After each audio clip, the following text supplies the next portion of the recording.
ये जो अभी खबरें आ रही हैं, इसी बीच एक और बड़ी खबर आ रही है और बड़ी खबर हम ब्रेक कर रहे हैं। सबसे पहले बड़ी खबर ये है कि पाकिस्तान की तरफ भारतीय सेना नौसेना जो है बढ़ रही है, यानी अरेबियन सी की तरफ से अब ये मूव भारतीय सेना ने किया है। कराची पोर्ट पर हाई अलर्ट जारी कर दिया गया है। ये एक बड़ी खबर है, बहुत महत्वपूर्ण खबर है। कराची पोर्ट पर दहशत का माहौल नजर आ रहा है। के जी कल हमने देखा कि हवाई जो चीज़ें हैं यानी ड्रोन के जरिए या एयरफोर्स को हम देखें तो वो बहुत एक्टिव नजर आई। हमने हवाई हमले भी किए और वहां से भी आए, लेकिन आज अरेबियन सी में अब नेवी जो है आगे बढ़ रही है, यानी चैप्टर 2 जो है उसको ओपन एंड फ्री हैंड पहले से दिया है। कैसे देखते हैं कराची पोर्ट पर हलचल बढ़ना, अरेबियन सी में ये पिनाका को लॉन्च करना।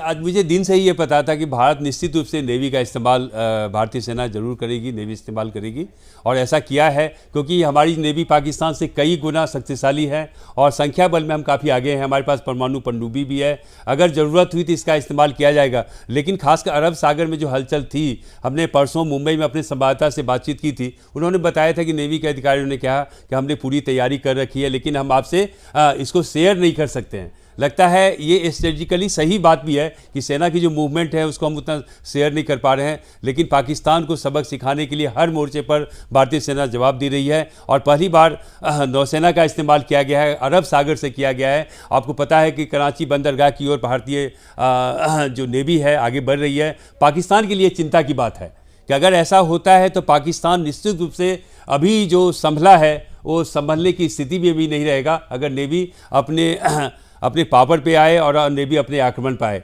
दूसरी बात मैं ये कह रहा हूँ कि भारतीय एयरफोर्स भी बहुत ही लिमिटेड वे में कार्रवाई कर रहा है और एयरफोर्स अगर अपने उस स्वरूप में आता है, हमारे पास जितने भी हमारे पास हैं संसाधन है, तो लगता है कि पाकिस्तान को 2 मिनट में हम बता सकेंगे कि हमारी वायुसेना कितनी ताकतवर है। जहाँ तक नेवी की थल सेना की हम बात कर रहे हैं, विकास आपको पता है कि दुनिया में हमारी थल सेना की जय जयकार होती है। हमारी थल सेना ने हर मोर्चे पर दिखाया है, जो भारत चीन का युद्ध रहा हो, पाकिस्तान के साथ हमने 2-3 युद्ध लड़े। एक और बड़ी खबर आ गई है कृष्णकांत जी, एक और बड़ी खबर आ गई है। इंटरनेशनल बॉर्डर एलओसी पर जवाबी कार्रवाई अब भारत ने तेज कर दी है। आईबी और एलओसी पर दोनों तरफ से भीषण फायरिंग हो रही है। ये बहुत बड़ी खबर आ रही है। पीओके में आतंकी ठिकानों पर भारत का टारगेट हुआ है, यानी पीओके जिसका जिक्र हम कर रहे थे, वहां भारत अब तेजी के साथ हमले कर रहा है, भीषण हमले कर रहा है। बैक टू बैक ब्रेकिंग्स हमारे पास आ रही हैं। सुदर्शन न्यूज अपनी मेगा कवरेज में लगातार आप तक खबरें पहुंचा रहा है और कई ठिकानों पर इंटरनेशनल बॉर्डर यानी एलओसी पर जवाबी कार्रवाई की जा रही है। हमारे रिपोर्टर्स वहां हैं, बहुत जल्दी से जम्मू कश्मीर दोनों रिपोर्टर्स को जोड़िए,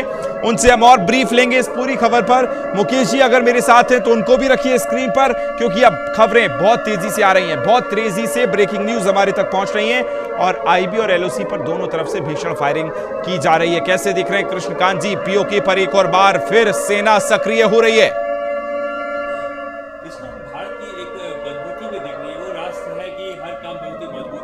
बहुत ही मकबूलियत से कर रहा है भारत और जवाबी कार्रवाई कर रहा है। भारत का लक्ष्य रहा है, जब से पहलगाम हमला हुआ 22 तारीख को हमला किया गया था, तब से भारत के मन में ये था कि हमले कहाँ से हो रहे हैं, उसको आइडेंटिफाई किया था। नरेंद्र मोदी ने साफ कहा था कि हम जो ये आतंकवाद की कार्रवाई करने वाले लोग हैं और जिसने कार्रवाई की है, जहाँ से कार्रवाई की गई है, उन सबको कहीं भी होंगे उनके खिलाफ हम कार्रवाई करेंगे। उसी के तहत भारत आज चिन्हित किया है, खासकर जो पीओके में जो आतंकवादी ठिकाने हैं उसको लक्ष्य बनाकर सेना काम कर रही है और ये जो रुक रुक कर ये फायरिंग की जा रही है, ये अंडर आर्मी सेलिंग है पाकिस्तानी आर्मी की। जिस तरह से इन्फिल्ट्रेशन को भारतीय सीमा में किया जाए, बिल्कुल बॉर्डर एरिया है, खासकर जहाँ तक कुपवाड़ा सेक्टर है, पुंछ है, आरएसपुरा है, राजौरी सेक्टर है, आपने उड़ी सेक्टर की बात की थी, ये वो इलाके हैं जहाँ से पाकिस्तानी सेना अंडर कवर फायर के रूप में आतंकी को भारत में प्रवेश करने